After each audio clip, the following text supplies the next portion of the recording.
जय हिंद everyone, welcome back to my channel. My name is major Ashish. एक बहुत ही बड़ी डेवलपमेंट हुई है इजराइल और गाज़ा वॉर को लेकर। अभी रिसेंटली नेतन्याहू यूएस की विज़िट पे हैं, जहां पर उन्होंने जॉइंट प्रेस कॉन्फ्रेंस करके एक डिक्लेरेशन करी है और वहां पर ट्रंप ने अनाउंसमेंट करी है कि गाज़ा वॉर अब रुक सकता है और इसके लिए इजराइल भी मान गया है। बट जैसे आप सबको पता है, freedom is not for free, कोई भी चीज़ फ्री में नहीं आती है। और यहाँ पर ट्रंप ने एक 20 पॉइंट का एक शर्त रखा हुआ है। अगर ये शर्त मान ली गई तो ये गाज़ा वॉर इमीडिएटली रुक जाएगा। और ये 20 पॉइंट क्या क्या हैं मैं आपको आगे वीडियो में बताता हूँ। जैसा कि आप सबको पता होगा, हमास ने 7 अक्टूबर 2023 को इसराइल में अटैक कर काफ़ी सारे बच्चे, फीमेल्स, ओल्ड पीपल, इन सबको किडनैप कर लिया था। और जिसके बाद इसराइल ने एक मैसिव अटैक लॉन्च किया था गाज़ा के ऊपर। अगर आप गाज़ा के मैप देखेंगे तो गाज़ा के जो 4 इम्पोर्टेंट सिटीज़ हैं, उसमें गाज़ा नॉर्थ में और साउथ में रफ़ा है। एंड एट प्रेजेंट इसराइल का इन चारों लोकेशन में अच्छा खासा कंट्रोल है।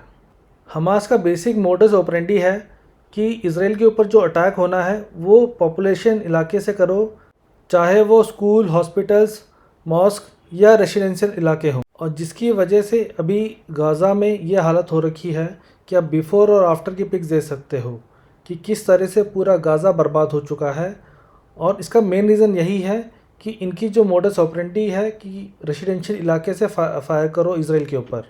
आज की डेट में गाज़ा के अंदर चीज़ें बहुत ही ज़्यादा महंगी है एंड लोगों को एक वक्त का खाना खाने के लिए बहुत ही ज़्यादा स्ट्रगल करना पड़ता है। चलिए अब डिस्कस करते हैं कि वाइट हाउस यानी ट्रंप ने क्या कंडीशंस रखे हैं इस वॉर को रुकवाने के लिए।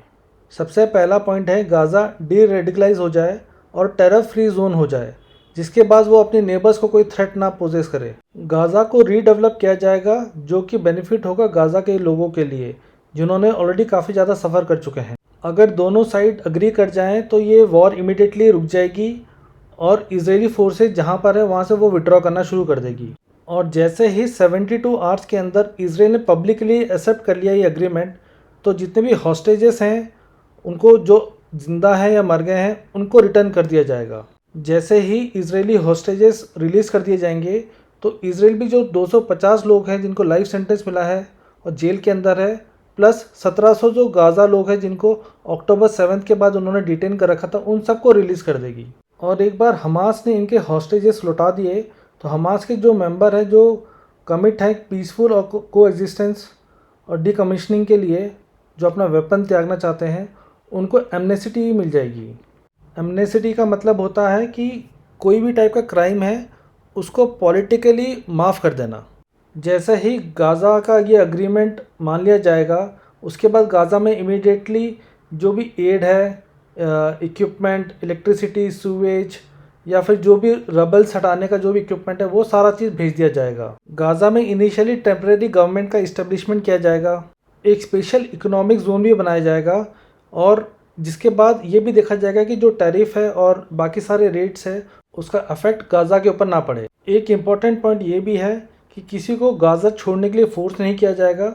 जिसकी मर्जी है छोड़ने की वो छोड़ के जा सकता है, अगर कोई और कंट्रीज उनको एक्सेप्ट करे।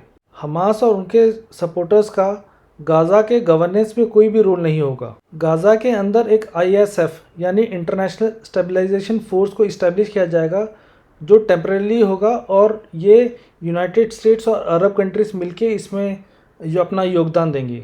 जो ISF है वो पैलेस्टीन पुलिस फोर्सेस को ट्रेन करने में मदद करेगी। इसराइल कभी भी गाज़ा को एनेक्स या ऑक्यूपाई नहीं करेगी। जैसे ही ISF इस्टेब्लिश कर लेती है अपने कंट्रोल और स्टेबिलिटी, तो इसराइल की जो डिफेंस फोर्सेस है वो वापस अपने इलाके में चली जाएगी। अगर हमास डिले करता है या रिजेक्ट करता है ये प्रपोज़ल को, तो जितने भी ऊपर की चीज़ मैंने अभी तक बताई आपको, वो सारी एड ऑपरेशंस वो सारी चली जाएगी टेरर फ्री एरियाज़ में और ये हैंडओवर हो जाएगी IDF to ISF। And at last United State Israel और पैलेस्टीन के बीच में एक डायलॉग इस्टेब्लिश करेगा ताकि दोनों के बीच में एक पीसफुल एनवायरनमेंट हो। ये एक मैप भी रिलीज़ किया गया है कि अगर चीज़ें सब सही रही तो सिस्टमेटिकली कैसे ये चीज़ें मूव करेगी। तो जो ब्लू लाइन देख रहे हो आप, अभी एट प्रेजेंटली इसराइल की डिफेंस फोर्सेस वहाँ पर डिप्लॉयड हैं।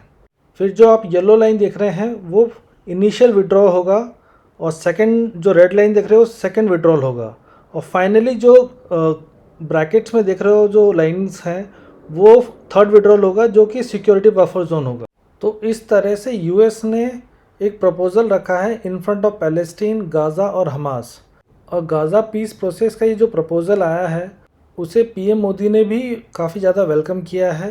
नॉट इनफैक्ट पीएम मोदी, दुनिया के जितने भी बड़े बड़े लीडर्स हैं सब ने वेलकम किया है। और इस प्रपोज़ल के ऊपर अभी तक हमास का कोई रिएक्शन नहीं आया है, उस रिएक्शन का वेट कर रहे हैं। जैसे ही कोई रिएक्शन आएगा तो नया वीडियो बनाएंगे। बट अभी तक कहा है कि अगर ये प्रपोज़ल नहीं माना तो जो आर्टिलरी शेलिंग हो रही है या एयर बॉम्बिंग हो रही है वो कंटिन्यू रहेगी जब तक हमास इजराइल के सारे हॉस्टेजेस वापस ना कर दें। अभी के लिए इतना ही, फिर मिलेंगे। जय हिंद।